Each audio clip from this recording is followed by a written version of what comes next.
안녕하세요. 아나운서 허연주입니다. 목포 여수 MBC가 공동으로 제작한 다가온 뉴스 시간입니다. 이번 주는 신안 섬마을에 전기버스가 투입돼서 청정 갯벌과 섬마을을 누비고 있다는 소식 준비했고요. 4월 1일에 개막하는 순천 정원 박람회 준비 소식도 준비했습니다. 함께 보시죠.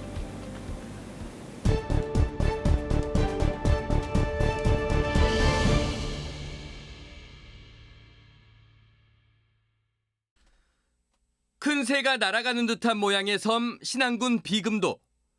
좁은 도로를 새파란 버스 한 대가 지나갑니다.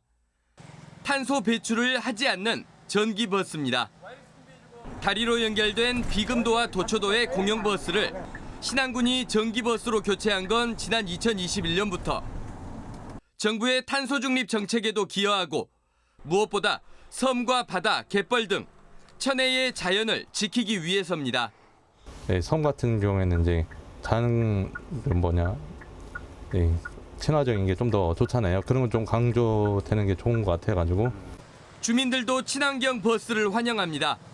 섬마을에서 공영 버스는 병원과 선착장 등을 오가며 이웃을 만나고 이야기꽃을 피우는 곳.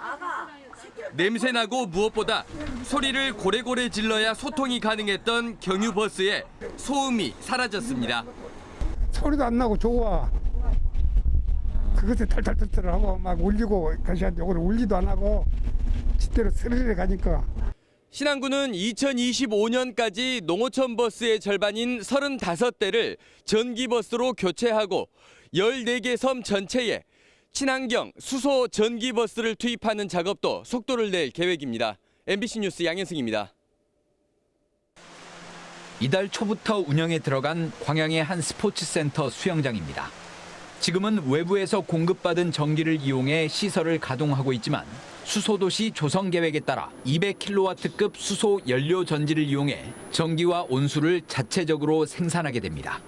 광양읍에 건설될 150세대 규모의 공공임대주택에도 친환경 원료인 수소를 이용해 전기를 생산, 활용할 수 있는 설비가 도입될 예정입니다. 수소를 기반으로 하는 그 에너지원의 그 전환은 그 불가피한 선택이 되고 있습니다. 점점 더 우리 시 관내 전역으로 확대해 나갈 계획입니다. 교통 분야에서도 수소 인프라가 크게 확충됩니다. 시내버스와 청소 차량 등이 순차적으로 수소차로 전환되고 수소 충전소 3곳이 추가로 들어설 예정입니다. 이 같은 구상이 차질 없이 추진되기 위해선 안정적인 수소 공급이 무엇보다 중요합니다. 광양제철소에서 나오는 부생 수소는 한 해 3,500톤 정도지만 앞으로 10배가 넘는 4만 5천 톤까지 확대될 것으로 보입니다. 이를 수소 충전소와 연료전지 발전소 등 도심 곳곳에 보낼 수 있도록 19km의 배관을 매설하고 수소의 생산과 저장, 이송과 활용 상황을 실시간으로 모니터링할 수 있는 통합 운영센터를 구축하는 것도 수소도시 조성 사업의 핵심 중 하나입니다. 전 세계적 이슈가 되고 있는 탄소 중립에 대비하고 지역에서는 수소 연료 전지나 수소 관련 산업 등 새로운 일자리를 창출해서 광양시는 다음 달까지 수소도시 조성을 위한 실무 추진단을 구성한 뒤 마스터 플랜과 세부 추진 계획을 수립하는 작업에 들어갈 계획입니다. MBC 뉴스 문형철입니다. 대한민국 제1호 국가정원에서 10년 만에 다시 열리는 2023 순천만 국제정원박람회는 4월부터 10월까지 열립니다. 홍수 예방 시설인 저류지를 정원으로 만들고 배를 타고 국가정원에 들어가 정원에서 하룻밤을 보낼 수 있는 가든스테이와 맨발로 지구를 느끼며 걷는 어싱길까지 10년 전과는 완전히 달라진 낭만과 힐링의 공간, 미래 정원의 모습을 만날 수 있습니다. 특히 아스팔트를 걷어내고 잔디를 깐 그린 아일랜드는 자연과 사람을 먼저 생각하는 이번 박람회의 랜드마크로 수도권 지자체들도 관심을 갖는 킬러 콘텐츠입니다. 우리들을 어떻게 행복하게 새로운 삶을 찾게 해주는지를 확인하시려면 순천에 꼭 한번 오셔야 됩니다. 순천만 습지에서 국가정원, 도심으로 이어지는 삶 속의 정원을 구현해낼 정원박람회장은 현재 75%의 공정률을 보이며 막바지 공사가 한창입니다.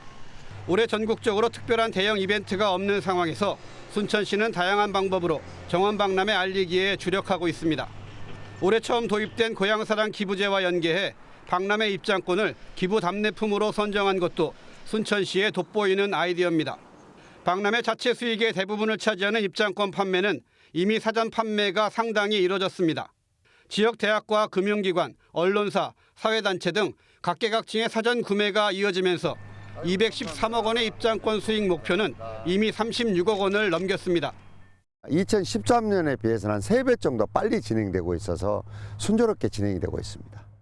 순천만 국제 정원 박람회는 정원에 삽니다라는 거창하지 않은 주제로 도시와 공간, 생태와 공존의 스토리가 있는 국가 정원을 선보일 전망입니다.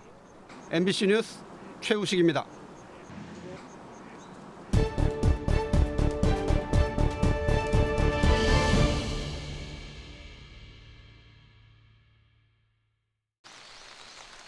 여수시 소라면 시골마을에 자리한 소라초등학교 신흥 분교장. 아이들이 뛰놀던 운동장은 횡하고 건물 군데군데는 제때 보수되지 못한 채 방치되고 있습니다. 이 학교는 2명의 졸업생 배출을 끝으로 지난 2021년부터 휴교에 들어갔습니다. 올해도 신입생이 없다 보니 3년째 학교 문을 닫게 됐습니다. 60년 역사를 가진 학교가 사라질 위기에 처하자 주민들은 허탈함을 감추지 못합니다. 젊은 사람들은 다 직장 따라서 시내로 나가버리고 그러니까 촌에서는 애들이 없어요. 저 학교가 없어지니까 폐지가 되니까 참. 교육당국은 지금 당장은 재학생이 없지만 앞으로 입학할 학생이 있을 것을 고려해 곧바로 폐교하지 않고 휴교 상태로 두고 있습니다. 이렇게 쉬고 있는 학교가 전남에서만 유치원이 36곳, 초등학교가 17곳입니다. 휴교 위기에 내몰리고 있는 학교도 적지 않습니다. 올해 신입생을 단 한 명도 받지 못한 초등학교는 33곳으로 이 가운데 17곳은 2년 연속 신입생이 없습니다. 문제는 휴교가 3년간 지속되면 폐교 수순을 밟게 돼 휴교가 폐교가 되고 결국 마을이 사라지는 악순환이 현실화된다는 것입니다. 전남도 교육청은 학생 교육 수당을 지급하고 농사어촌 유학 프로그램을 운영하는 등 학생 수 감소를 막기 위해 안간힘을 쓰고 있습니다.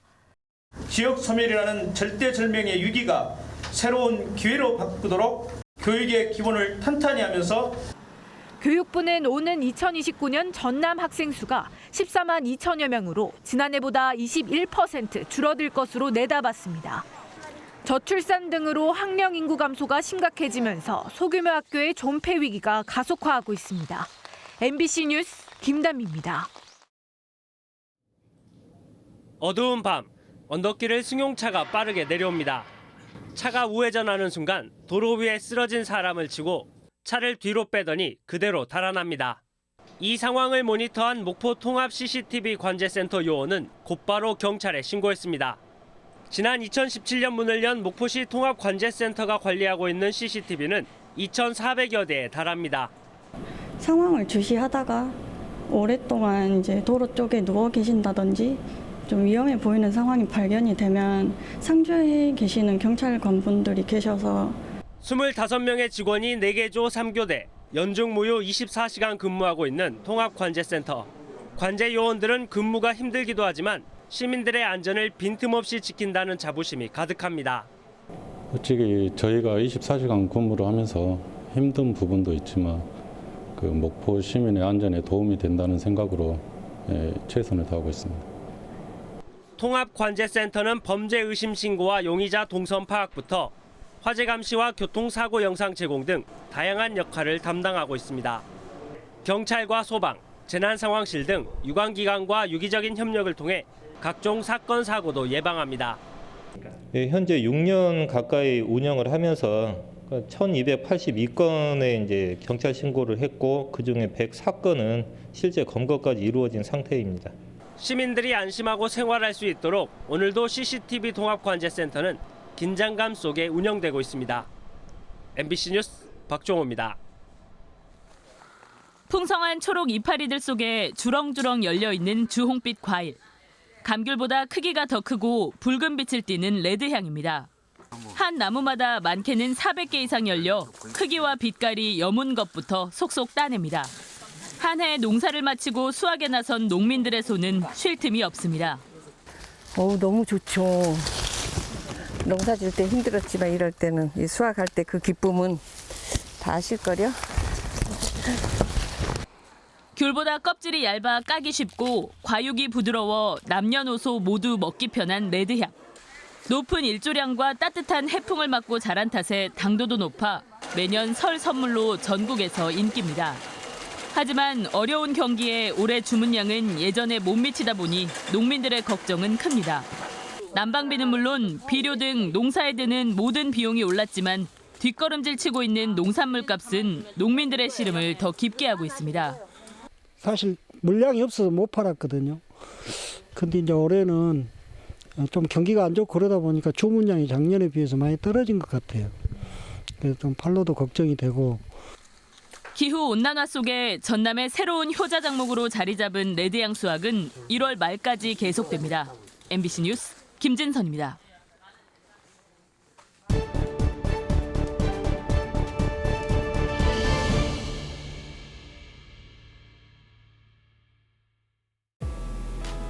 오늘 다가온 뉴스 어떻게 보셨나요? 다음 이 시간에는 더욱더 풍성한 소식으로 찾아뵙겠습니다. 많은 관심 바랍니다. 고맙습니다.